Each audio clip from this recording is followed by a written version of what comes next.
Hey everybody, welcome back to this episode of Mint Out of the Box. I'm your host, the godfather of toys, the J-Bomb, here at Pasadena Comic Con.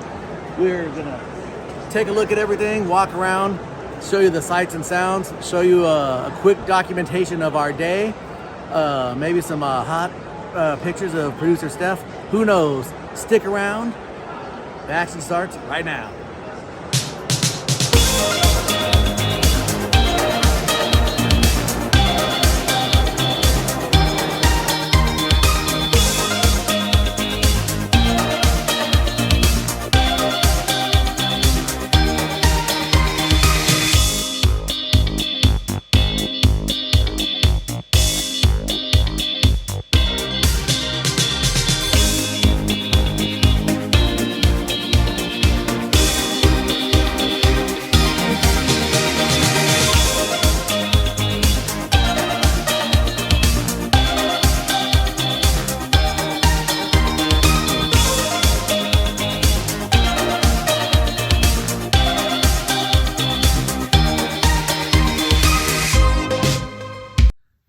Hey everybody, as you can see, I am here in my bedroom outside of the studio, and with me in my bedroom as always, the lovely one,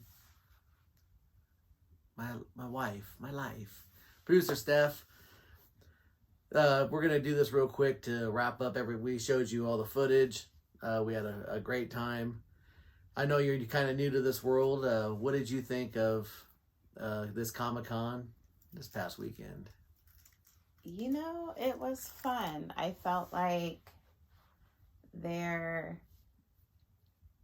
process for getting people in was good. Pretty organized for the most part. You know, I'm very critical of that all the time. But I had fun. They had a handful of people there that were all out in costumes. Not as many as Ontario, though. No, not as many. Very few and far in between. But the weather was cold and wet, so. And it was one day. Yeah, it was only one day. So I expected it to be a little crazier, being that they had to jam pack everything all into one day. Yeah, and as for someone that's been going to that convention center for many years for these kind of events, it was held in the small room, in the small building. Okay. Usually it used to be in the main hall with on both sides. You could do either side, but that was years ago. We had a good time. Success on everything I wanted to do, so I was going to run by all the stuff I picked up just real quick. Ended up getting my Rikishi figure signed. Producer Steph was a little angry about how much I paid for it, but it turned out great, so money's no object when it makes me happy. Obviously. And I don't really think, I wasn't angry about how much you paid for it. I was angry about the lack of communication. No posted prices, so you feel like, oh, well, am I getting charged something different than somebody else is getting charged? Yeah, that's true. That's the only I had on that booth. And then I ended up getting both of my Honky Tonk Man figures signed. Oh, did you? Yeah, I was very happy to finally meet the Honky Tonk Man. And much like my meeting with Mick Foley was hijacked by producer Steph, because he had literally no interest in anything I was saying, but was mesmerized by producer Steph and hung on every word she had to say. Hey, he offered me his address so I could send him things. That's a win. Yeah. I have a feeling that maybe some of the things he wanted to send you, we might not wanted. But at the same time, I feel like he actually came out from behind the table, looked at your stuff, gave you insight on what he had been doing. It was like a 25-minute conversation we had with him. Granted, there was nobody else there to talk to him. And we didn't talk about wrestling. No. I tried to. I know. He was too busy talking to me about Walmart. Yeah, so then I one of my favorite things to do at these shows, I mean, one of my absolute favorite things, something that I've always loved.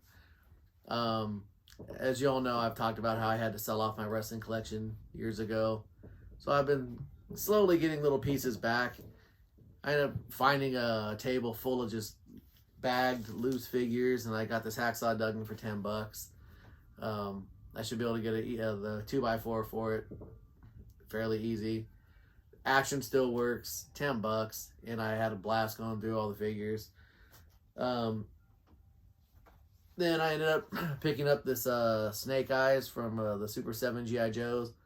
I've refrained from getting a lot of these. I've picked up the ones I have picked up are ones that have been blown out on sale, and this one was only $10.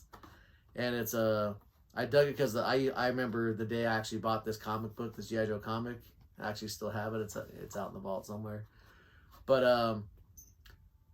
I'm not, out of all the G.I. Joe guys and figures and characters, I'm not a huge Snake Eyes fan per se. It's just during this time, during the comics and during I was really into G.I. Joe at this time, and I was a big fan of the Snake Eyes that came out, kind of the what they call it. It's actually the second version of Snake Eyes that came out. So I picked this up, $10. You can't go wrong. It'll look good when we finally move and set up everything. Did you pick up one, or did you pick up two? No, I only picked up one. What did you get two of? Nothing.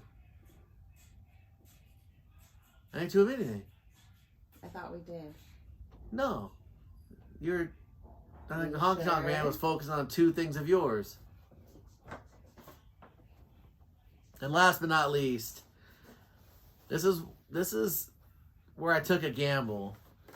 I've wanted this Ted DiBiase Chase figure for the Legend set because I think I've pretty much got every one now from this line.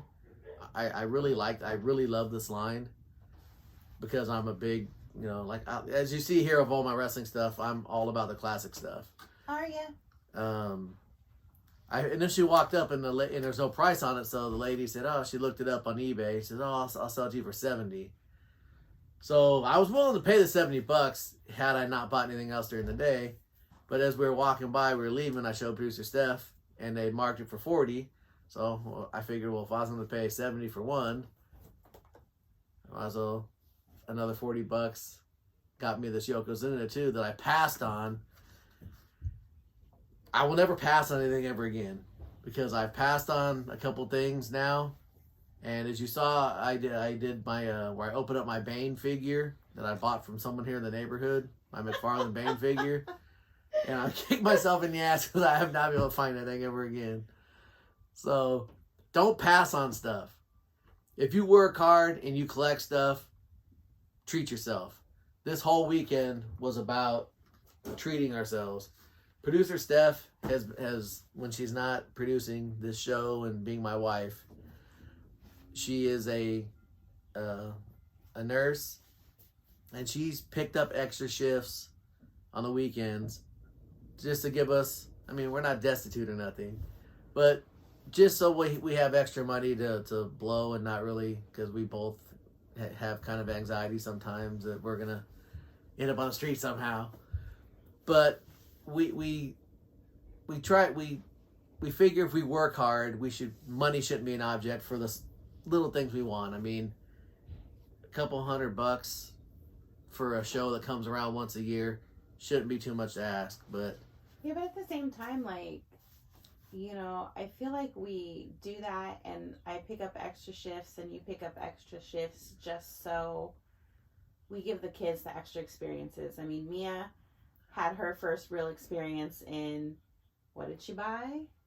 She bought a book and talked to the author and got it personalized, and she drew her a little picture, and she was as happy as could be. So I feel like it's all about having those experiences with your kids, because she's going to look back and be like, oh yeah, that one time at Comic-Con they drew me a picture. So it's worth it. So and the bills get paid. Yeah. Most of the time. I mean, most of the time. But so we had a really good time. This con, there's less comics, more collectibles, I noticed, and that's kind of the trend everywhere now. Comic books aren't as popular as they once were. But I feel like this one also, for as small as it was, they had a lot of talent there. Yeah, there was a lot. Only a couple wrestlers, and I'd have to say, just as someone that's kind of in this and up with pulp culture, the wrestlers are probably the two of the biggest names there. there's a couple, celebrities from the 70s and stuff there. Oh, the Power Ranger line. Yeah, the Power Rangers people, but I was kind of, it's hard to look around and say I was an adult anytime, but I was kind of in my 20s when the Power Ranger thing hit, so I didn't really wasn't too into that. But they had the people there, the people that dress like Ghostbusters, the LA Ghostbusters, a couple other groups like that. But next week, this is January, it's kicking off. Next week is CreepyCon in here in Ontario, which is local. Pasadena is kind of local, but CreepyCon, we will be there. This time we're taking my other daughter, 24 karat gold. She's coming with us. She's excited to meet the cast of Scream. I don't know. And I'm just there just to enjoy the sights, enjoy my daughter having a good time, spending time with my lovely, lovely wife. So, like I said, we got that coming up. And then we got the big toy show in Vegas coming up in March. No kids. Yeah, ooh. And we got the Ricky Henderson thing coming up. Yay. And then we just found out that WrestleCon is going to be here WrestleMania weekend. And there's a lot of guys I want to meet for that. So, looks like... Looks like my husband's meeting guys. Here we go. And... On that note...